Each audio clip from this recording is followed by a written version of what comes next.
Hi, Robert Rayburn here from Life Pro Asset Management. I hope that everyone's having a great week so far. Today, we're going to be talking about the importance of active stock selection as part of an overall investment portfolio. Now, over the last 15 to 20 years, we've seen the rise of passive investing, which is really synonymous with Vanguard and other large platforms such as Fidelity that offer low-cost index solutions for investors to participate in the market in a low-cost way, but also coaches them on the importance of long-term investing and discipline through good and bad markets. This has benefited investors tremendously, and we actively support these platforms in their quest for increasing investor discipline and making sure that clients stay focused on the long term, which we do as well. But there is a downside to index investing, and that is, as investors, when we buy an index product, we are investing in both the good areas of the market and the not so great areas of the market. So today, we're going to be coaching clients and advisors alike on an easy 3-step process that we use here at Life Pro Asset Management to try and help us as portfolio managers avoid and steer client money away from sort of those not so great areas of the market while focusing our firepower and a lot of that dry powder that our clients have saved up over their lives in the more healthy areas of the market. Because if we can simply avoid those areas of the market that are in long-term decline, our chances of picking a good stock and finding a great company that's going from good to great is so much higher if we just focus more of our time on specifically those healthy areas. The 3 steps that we use here at Life Pro Asset Management are we try to avoid the areas of long-term decline. So in other words, we try to avoid zombie companies. Second, we try to identify areas of long-term secular growth. What does that mean? Those are areas of the market that are going to grow no matter what the business cycle is doing. A great example would be Apple. iPhones were going up in sales regardless of the 2008 global financial crisis. The third is once we identify those areas of long-term growth, what are the specific companies that are leading positive disruptive change? The first step is avoiding the landmines, right? So one analogy I always like to use with clients and advisors is if that we have 2 sprinters. One is we have Usain Bolt versus your average Joe.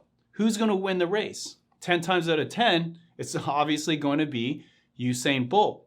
But what happens if Usain Bolt has to run across a minefield and the average runner has a clear open field to run across? Who's going to win? The average runner will likely win at that point. And that's really what we're trying to do with the investment landscape.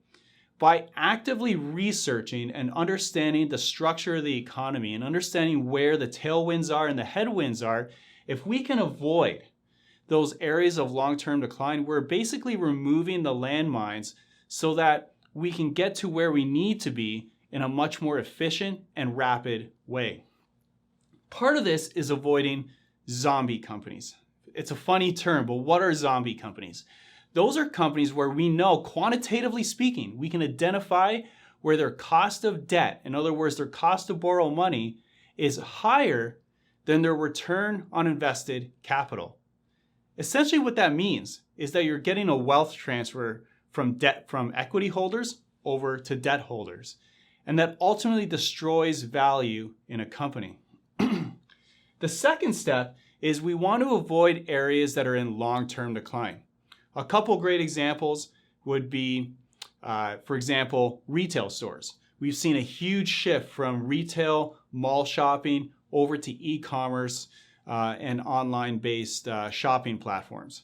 That is an example of one where we see long-term growth in terms of e-commerce, and then of course, long-term decline in overall mall business with retail stores. Third is whether it's an area of long-term growth or an area of long-term decline, we want to avoid companies that are poorly managed. How do you do that? We base it all on math. At the end of the day, a management team can come in our boardroom, talk about their company, talk about their history, talk about their goals, but the reality is, the truth is in the numbers. Is their return on invested capital going up or down over time? Are they returning capital to shareholders? Are they delivering on capital appreciation through higher enterprise value? All of these things are things that we look for when we're looking for those individual companies. So once we've avoided the landmines, or at least for the most part, avoided the landmines, the next thing we want to do is what are those areas of the market that are experiencing persistent long-term tailwinds? That's the key, is we want to make sure we're identifying long-term secular growth. Now, part of this is understanding where are those areas of long-term positive technological disruption.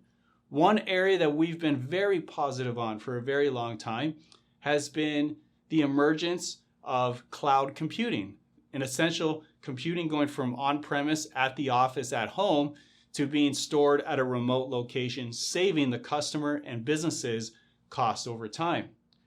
Once we identified that particular trend, we then say to ourselves, what are the actual companies leading that charge? And that is the third step, is identifying leadership. And this is where a lot of portfolio managers and a lot of investors can ultimately fall short. Once they've avoided the landmines, they've identified areas of long-term growth, they then make the mistake of saying, well, what are the companies that haven't yet participated in the growth? In other words, what are the junk companies that they believe will catch up to the leaders? We do the opposite. We stick to the leaders, because what happens when we ultimately invest in areas of long-term growth, the leaders get stronger because they're led by strong management teams, which is one of the big factors that we look for. People are what make great businesses. And when we invest in a great business, we're looking to invest in great people. And those people tend to make great decisions year in and year out. Those companies that haven't yet participated in the growth are likely not going to for the next year, 2 years, 3 years until they change the management team. So identifying the leadership and where the strong are getting stronger. In other words, we're seeing companies that are going from good to great and making sure that they have balance sheet strength. Why is that important? Because sometimes investing can be hard in terms of timing. So we want to make sure that time is on our side. If a company has a lot of debt and we're wrong about the timing, we can lose clients a lot of money. One way we avoid that is to make sure that companies have a low level of debt. In other words, if we think that stock is going to inflect higher in the next 2 or 3 months, but it takes 6 months, the good news is it doesn't matter because there's not a lot of debt on the balance sheet. So debt gives us time. In other words, a strong balance sheet gives us time in order to have that investment play out. So through a simple 3-step process of avoiding the landmines, identifying areas of long-term growth, and thirdly, and perhaps most importantly, identifying the leading companies that are leading positive disruptive change, we can focus our clients' money on the good areas of the market, avoid those bad areas, and hopefully over time generate long-term outperformance versus the market.